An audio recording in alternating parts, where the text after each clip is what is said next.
Welcome back to the Right Corner YouTube channel. You are back again for the same updates in relation to Zim politics and future information updates in relation to Zimbabwe, in and outside Zimbabwe.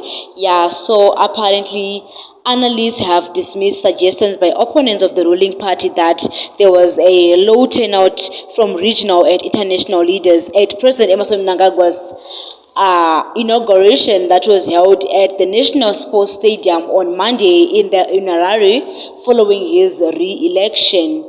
Yeah, so analysts have commented after guests to the inauguration ceremony were announced. Social media was abuzz with critics suggesting that the so-called low turnout by regional and world leaders was a signal for further isolation of the country in the near future, and apparently analysts have dismissed this as suggestion. And to start with, Ted Ngue, a political scientist and a policy analyst, he said that the attendance by leaders at the inauguration was not a problem, given that there were three presidents and several representatives for those that failed to attend. And he also said when representatives are sent by a leader of another country, it counts. And he gave the example of Zambia, whose president sent his foreign minister. Yeah, so let's get to hear Ted Nue speaking. Good day, Pride. This is an interesting question, really, but there is a lot that we need to look into before we reach the conclusion that Zimbabwe is at the verge of being isolated, which I doubt is the case. Let us look at the attendance of the inauguration firstly. Yes, there were only three presidents, that is presidents, but in the language of diplomacy, there were not just three presidents, there were plenty more presidents. Because even those presidents from the SADC region, from the African Union region, and even the world at large had their highest levels of representation at ambassadorial level, at Minister of Foreign Affairs level, etc.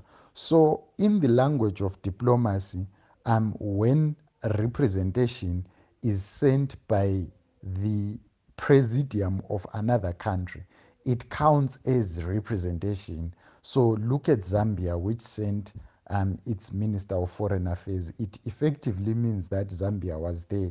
The presidency of the Zambia was there in the language of diplomacy. If you look at Botswana, which sent the president to the inauguration, it effectively means that the presidency of Botswana was there in the language of diplomacy. So it is not true to use an instance or a method of saying because there were three presidents that were physically there, therefore only three presidents attended. No, that's not the case. Quite a lot of presidents attended by way of delegation, which in the language of diplomacy speaks volumes because it says that we acknowledge and we recognize the legitimacy of the government in Harare. So it needs to be pointed out that this is what it is. There is no room, therefore, to suggest that there was a diplomatic communication suggesting that Zimbabwe is at the verge of being isolated, whereas there was representation of different countries, not just three, but quite a number, which I can't mention or list, but were well above the number 10, to the extent that if you counted representation, you could even reach up to 20 to 30 of represented countries. But not only that, when you are running an argument of isolation, you should also understand that there are state actors and non-state actors in the field of international politics. How many non-state actors were there? These include the private sector, locally and internationally, civil society organizations, local CSOs and international CSOs that were present, as well as other entities which exist in the international space and in the local space. So it's very hard to prove a case of isolation.